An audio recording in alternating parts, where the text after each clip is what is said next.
Hi and hello there, Aries! Welcome new subscribers. My name is Yan, returning tambayers. Thank you sa inyong walang sawang love and support for me. At kung hindi nyo pa nas pa tayo other channel, link is down below sa description box na reading nito. Kaya naman if interesado, i-click lamang yung link na yan para kayo ay mapunta doon. At yun nga, wala tayong gender dito sa babae, lalaki, LGBT, lahat ay welcome. Okay, even cross-watchers ni Aries. Okay, kung may Aries dito no, na cross-watcher, welcome kayo. At kung meron rin naman na Aries placement sa natal/birth chart, welcome din kayo. Okay, and you have your free will ha kung gusto niyo i-claim yung mga messages or not. By the way, my name is Yan, new subscribers. Tuloy dito, no? And sa aking mga returning tambayers, thank you everyone. So yun nga, let's get into your reading. Archangel Michael, Angel, guys, can we get messages right here for Aries, please? What does Aries needs to know? Can you please show me? Aries. Mga message para kay Aries.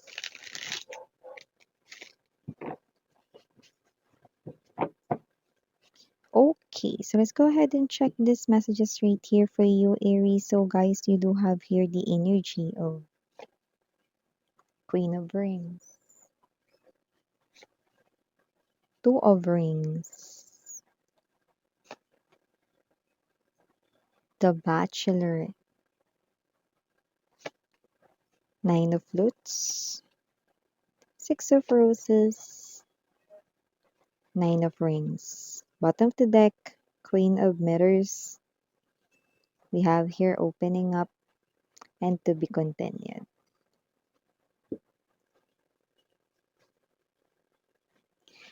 Okay, Aries, na nakikita natin dito, no, meron ditong someone, mga babes, no, na mukhang siya ito, no, na ini-eliminate niya na ngayon, no, ang kanyang mga options when it comes to love, no. Possible na meron rito ibang nagkakagusto sa kanya pero ikaw yung pinipili niya because with the Queen of Rings energy, it looks like this person here, no, is someone na nakikita kayo rito bilang iba sa lahat, no.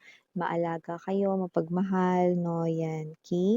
So, nakikita ko rin dito, no, na iba sa inyo siguro, no, marunong or magaling, masarap magluto, yun yung energy, maaaring tinataglay niyo yan, okay? Or, kayo to na maalaga, no, at nakikita niya rito, no, na perfect 2 or final 2, yan, no? Ibig sabihin, nakikita niya na kayo rito bilang future companion for life. So, with the Two of Rings energy, no, parang nakikita niya rin yung sarili niya happy and very balanced yung kanyang energy kapag kasama niya kayo. Parang ang gaan-gaan sa feeling, no? And parang lahat ng parang problema, feeling niya kaya niya, no? Kapag ka nandiyan kayo. So, nakita ko that you are someone here, no, na posibleng mutual na ang feelings ninyo.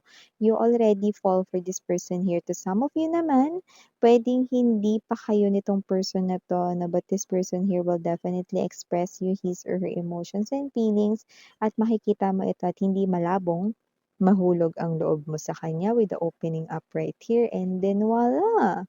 Ito ay talagang ibibigay mo na yan, oh, tignan mo. Okay? Mukhang tinanggal mo yung puso sa yung chest at iaabot mo sa kanya. So, nakikita ko rin that this person here also brings out the best in you. Yan na hindi ko po ini-endorse ang David Salon. Pero nakikita ko that this person will definitely, no, brings out, no, lahat ng mga magaganda sa inyo rito, no. Kaya less talaga rito, no, yung stress mo sa tao na to, no, wala kang dapat intindihin, no. Yung mga dealings mo lang sa life, no, like yung trabaho mo lang, ganyan, no, pero hindi ka magkakaproblema dito sa tao na to when it comes to love, no. Yan, di mo rin siya kailangan bantayan na parang guard 24/7. Kasi wala siya ritong gagawin na hindi maganda. 'Di ba? Dun palang pasadong-pasado na, 'di ba?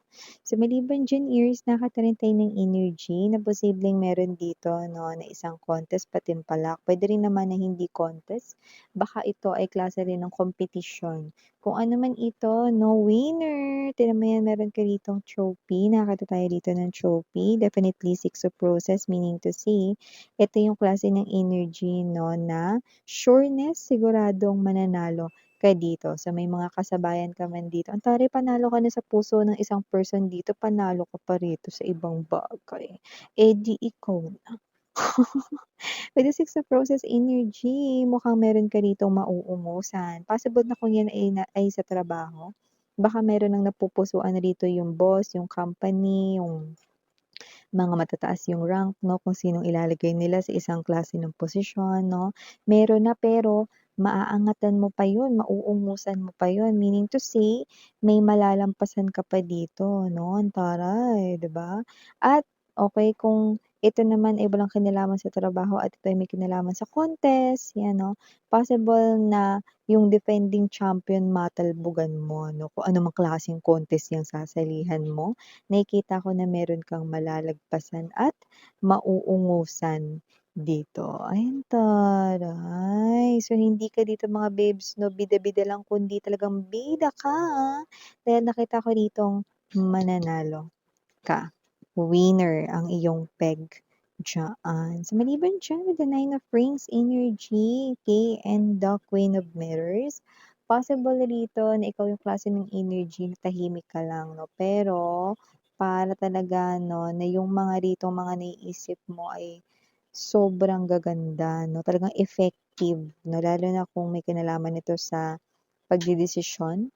You are someone who is detail-oriented and focus ka din 'no, and sinisigurado mo na bago mo isagawa ang isang desisyon or plano 'no, napag-isipan mo na ito at nakita mo na rin sa iyong isipan yung possible outcome nito or result. Kaya naman nakikita ko dito na ano man ito 'no, nakikita ko na ito ay magtatagumpay dito. And also hindi mo rin kasi sinasabi dito 'no sa iba kung ano yung sunod mong galawan 'no, hindi dahil para kopyahin ka nila 'no, kundi parang naniniwala ka kasi na 'pag sinabi mo ito sa iba 'no, baka ito ay ma-jinx, 'yan 'no. So may gano'ng klase rin kayo ng energy, okay. So I respect your belief and tradition mga babes, okay.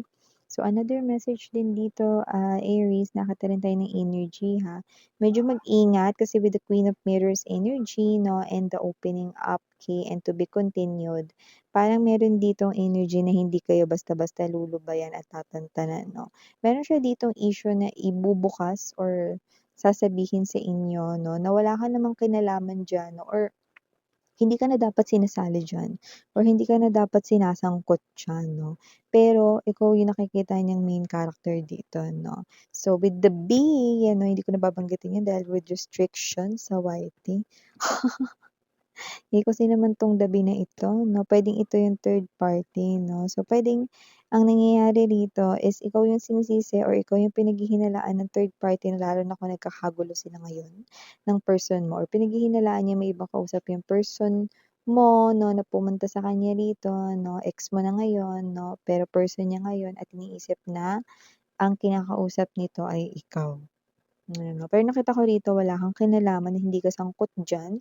Kasi with the Nine of Wands energy matagal ka na naka-move on diyan sa ex mo na 'yan 'no, at mukhang happy ka na with your life or move forward ka na 'no, little by little palayo dito sa iyong past 'no. Pero yun nga 'no, gano'n talaga mga babes 'no, kasi kapagka ginawa mo talaga noon 'no, yan din talaga yung kinatatakutan mong gawin sa'yo kagaya ng nararamdaman ng third party rito 'no. Kasi 'di ba dati 'no, ang kinakausap ng iyong person ay siya ng palihim, 'di ba? So ngayon ang kinatatakutan niya 'no is ganyan, oh, 'di ba? Kaya nga may kasabihan 'di ba, galit ang magnanakaw sa kapwa magnanakaw, 'di ba? Parang gano'n din 'yun. So ngayon 'no, tamang-hinala siya sa inyo na kayo yung kinakausap kahit hindi naman 'no. Pero yun nga 'no, dahil syunga siya patuloy niya pa rin yang gagawin with the cliffhanger. So hayaan niyo na lang siya, huwag kayo masyadong mag-pay attention sa kanya rito mga babes. So dahil nakikita ko rito na pasasaan ba't matatapilok din siya, 'yan oh. Matatapilok saan miss 'yan? Sa katotohanan. Kasi totoong may kinakausap talaga dito ang iyong ex-lover pero hindi ikaw, iba na naman. Ay ko, 'di ba? So maliban diyan, Aries, nakakita rin ako ng energy rito ha, na posibleng meron kayo rito na parang ewan ko kung newfound interest niyo ba ito, newfound hobby, 'yan 'no. Pero nakikita ko rito may bago kayo ritong parang paghuhumalingan, puwedeng panonoorin, susubaybayan 'no. Puwedeng ito ay social media influencer, puwede rin namang celebrity or baka naman ito ay series 'no, sa inyong paboritong palabas, K-drama, C-drama 'no, or whatever, 'yan, okey. So, nakikita ko na dahil diyan mag-e-enjoy kayo rito and at the same time, parang mababaling din diyan 'no, yung iba ninyong mga pinag-o-overthinking-nan na mga bagay. So, nakikita ko na parang magdi-disappear or mawa-wash out 'no. Parang nada-divert yung inyong atensyon at hindi niyo naiisip yung mga problems ninyo, 'yan. So, maliban diyan nakatanim tayo ng energy rito, kung meron na kayo na husband or wife or boyfriend, girlfriend na kung meron na, nakikita ko dito na posibleng may sabihin siya sa inyo at posible 'no, na mabwisit kayo sa kanya kasi parang kung paano niya 'yan sasabihin parang paikot-ikot siya, paligoy-ligoy siya 'no, pero don't get it wrong 'no, kagaya ng sinabi ko, don't get it wrong. Meaning to say Aries 'no, kung ano yung sasabihin niya hindi 'yan something negative 'no, kaya niya 'yan sinasabi ng hindi diretsahan 'no, dahil meron nakatago diyan na isang magandang bagay 'no. I'm seeing treasure, it indicates positive 'no. So, puwedeng 'yan ay may kinalaman sa bagay na gusto mo pero hina-hang up ka pa niya kasi maaaring hindi pa schedule na 'yan ay ipakita or gawin niya sa'yo. Pero definitely 'no, this is something here 'no, na ikabubwisit mo. "Ano ba 'yan, ang gulo-gulo mo, sabihin mo na nga. Parang puzzle naman 'to, hindi ako detective." Parang gano'ng klase ng energy, parang maiinis kayo dito sa kanya 'no, pero huwag kayong, mag-isip ng hindi maganda dahil nakikita ko rito 'no, ang ngiti niyo abot tenga. So, kung ano man 'yang gagawin niya na 'yan 'no, definitely bet na bet mo. So, yeah, ito yung mga messages right here for you guys. Thank you so much. Again, I'm Yuriana Onni, Sarang Heyo, Love and Light. Annyeong.